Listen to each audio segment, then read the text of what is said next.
Par son apostasie, l'homme s'était séparé de Dieu. La terre avait divorcé d'avec le ciel. À travers l'espace qui les séparait, les communications étaient devenues impossibles.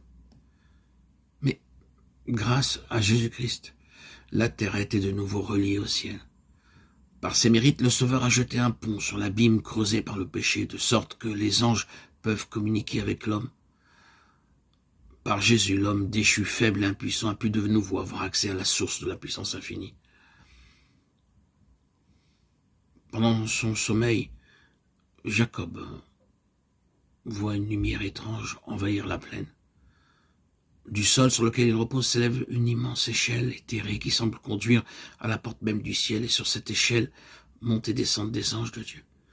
Il écoute, et du milieu de la gloire céleste, la voix divine lui fait entendre un message de consolation et d'espérance. Jacob trouva un sauveur répondant au soupir de son âme. Plein de joie, il vit le chemin par lequel il pouvait, lui, pécheur, retrouver la communion avec Dieu. L'échelle mystique de sa vision représente Jésus, le seul intermédiaire entre Dieu et l'homme. Dans sa conversation avec Nathanaël, le Christ se servit de la même image. Vous verrez, dit-il, désormais le ciel ouvert et les anges de Dieu monter et descendre sur le Fils de l'homme. Jean 1, 51.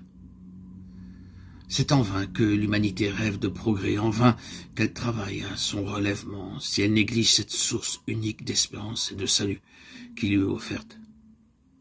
Toute grâce excellente et tout don parfait procède de Dieu. Jacques 1, 17.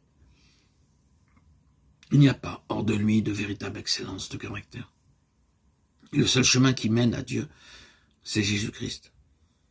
Je suis le chemin, la vérité et la vie, dit-il. Nul ne vient au Père que par moi. Jean 14, 6. Le cœur de Dieu déborde pour les enfants des hommes d'un amour plus fort que la mort.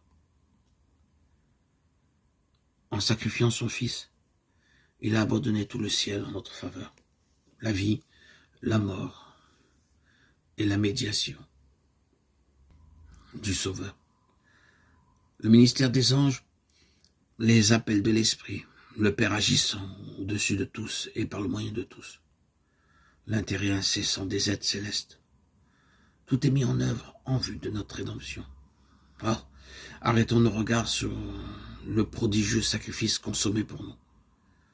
Essayons de nous rendre compte de la somme d'énergie et de labeur que dépense le ciel en vue de ramener les égarés à la maison de Dieu.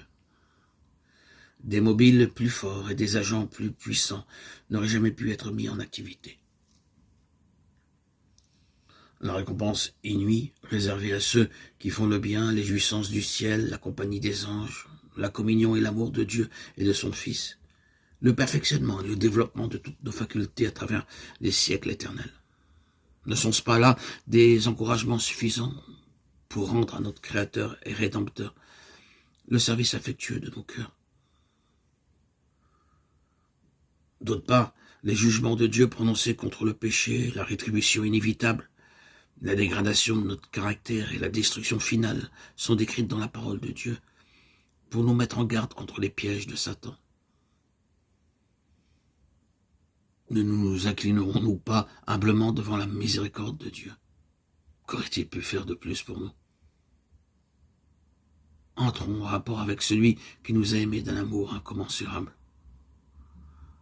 Profitons de l'occasion qui nous est offerte afin d'être transformés à l'image du Sauveur et de rentrer dans la société des anges, ainsi que dans la faveur et la communion du Père et du Fils.